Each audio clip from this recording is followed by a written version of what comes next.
Et si le prêt contient une notice d'information sur le risque de change, que se passe-t-il?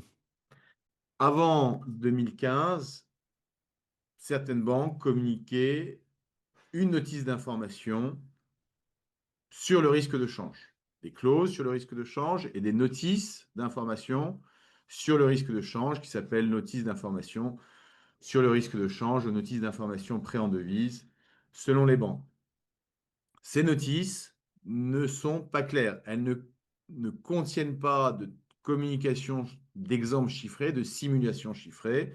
Elles existent, mais elles sont lacunaires et donc les prêts peuvent quand même être annulés, quand bien même la banque aurait communiqué une telle notice. Si le prêt Attends. contient une notice d'information sur le risque de change pour les prêts conclus après 2012-2013. Alors, normalement, à partir de 2012-2013, les banques devaient fournir une information détaillée sur le risque de change avec des exemples et des simulations de baisse de l'euro pendant la durée du prêt.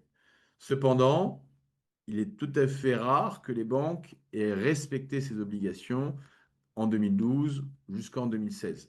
À partir de 2016, parfois, on trouve des notices qui sont en ligne avec la réglementation applicable, puis avec la loi, mais il faut bien vérifier. Donc, si vous avez souscrit un emprunt après 2012, il ne faut pas hésiter à nous adresser la notice d'information pour qu'on puisse vérifier si celle-ci est conforme aux exigences réglementaires, administratives et légales.